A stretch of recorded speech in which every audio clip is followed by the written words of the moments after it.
बिस्मिल्लाहिर्रहमानिर्रहीम, अस्सलाम वालेकुम। आज की एनर्जीज़ में हम देखेंगे आपके लिए गाइडेंस क्या होती है, क्या गाइडेंस है आपके लिए, आपको क्या करना चाहिए। फ्लिप साइड, कुछ आपकी मर्ज़ी के मुताबिक नहीं हो रहा, आप अपनी ज़िंदगी में कामयाब नहीं हो पा रहे, या फिर आपके लिए मामलात, वाक़यात, हालात, इंसान फेवरेबल नहीं हैं। Flip the side, another perspective देखें। अप स्विंग,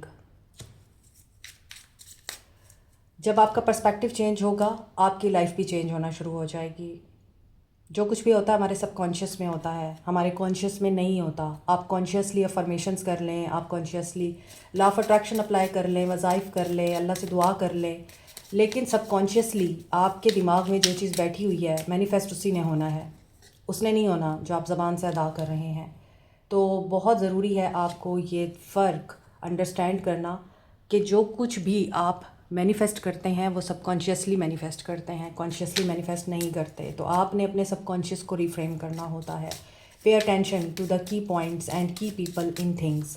ये अभी मैंने आपको बोला था कि अगर हालात, वाक़यात, इंसान आपकी फ़ेवर में नहीं हैं, you have to pay attention to them. And वो लोग आपके साथ जो कुछ भी कर रहे हैं सोच समझ के कर रहे हैं। अगर आप नहीं देख पा रहे तो फिर आपका पर्सपेक्टिव गलत है, आपका विजन ब्लॉक है। प्रॉस्पेक्ट अगेन आ रहा है यहाँ, इससे मुझे प्रॉस्पेक्टस याद आ गया। जब हम स्कूल या कॉलेजेस में एडमिशन लेते हैं तो हमें प्रॉस्पेक्टस दिया जाता है जिसमें बताया जाता है कि आपको क्या पढ़ाया जाएगा, क्या सब्जेक्ट हैं, फैकल्टी में कौन है, और इस कॉलेज या स्कूल की क्या रिप्यूट है, क्या इमेज है। तो ऐसा लग रहा है आपके लिए फ़्यूचर भी इसी तरह डिज़ाइन किया जा रहा है, लेकिन आपको डिसिप्लिन के साथ आगे बढ़ना है। Abide by the principle. जैसे सूरज, चाँद, सितारे, तमाम प्लैनेट्स अपने अपने मदार में घूम रहे हैं, वो कभी गिरते नहीं, कभी अपनी ड्यूटी से पीछे नहीं हटते। इन द सेम वे आपको भी डिसिप्लिन मेंटेन करना है, क्योंकि हो सकता है आप बहुत ज़्यादा क्यूरियस हैं या बहुत ज़्यादा नेगेटिव सोच रखते हैं। आपको फ़ील होता है कि हर चीज़ में डेंजर है, आप डर की एनर्जी में जी रहे हैं। आपको यहाँ से बाहर निकलना है। क्रेडल ने बोला is a symbol of new beginning. तो आप बजाय इसके कि नेगेटिविटी पे फोकस करें, आपको ये फोकस करना है कि फ्यूचर आपका डिसाइडेड है, डेस्टाइंड है। आपने बस फेथ रख के अल्लाह पे आगे बढ़ते जाना है। और अगर आप डेंजर का सोच के आगे बढ़ेंगे तो डेंजर ही आएगा, और अगर आप ये सोच कर आगे बढ़ेंगे कि the sky is the limit for me, मैंने तो आसमान की बुलंदियों तक जाना है, तो फिर आपके लिए वैसी ही अपॉर्चुनिटीज़ क्रिएट होंगी। डिपेंड करता है आप लोगों की अपनी सोच पे।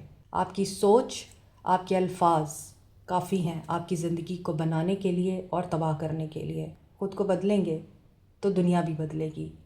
दुनिया ने कभी नहीं बदलना, हमेशा याद रखें। बदलना आपको पड़ता है, फ़ायदा भी आप ही का होता है। अबंडेंस और दौलत को अट्रैक्ट करने के लिए येलो सिट्रीन, पायराइट और टाइगर आई को इफ़ेक्टिव क्रिस्टल्स माना जाता है। पायराइट एक ऐसा क्रिस्टल है जिसे आप मनी मैग्नेट कहते हैं और स्टोन ऑफ लक कहते हैं, क्योंकि पायराइट आपकी तरफ फाइनेंशियल एंड बिजनेस अपॉर्चुनिटीज़ को अट्रैक्ट करता है, आपकी मेंटल ब्लॉकेजेस को रिमूव करता है, फाइनेंशियल सेटबैक से प्रोटेक्टेड रखता है और कॉन्फिडेंस बिल्टअप करता है। इसी तरह येलो सिट्रीन अच्छी इन्वेस्टमेंट को और गुड लक को अट्रैक्ट करता है, आपके इम्यून सिस्टम को बूस्ट करता है, नेगेटिविटी और एंजाइटी को रिमूव करता है। टाइगर आई आपको बूस्ट करता है, कॉन्फिडेंस देता है और बेहतर फाइनेंशियल डिसीजन लेने में आपकी हेल्प करता है। दौलत को तो अट्रैक्ट करता ही है। Keep it in mind, crystals are nothing.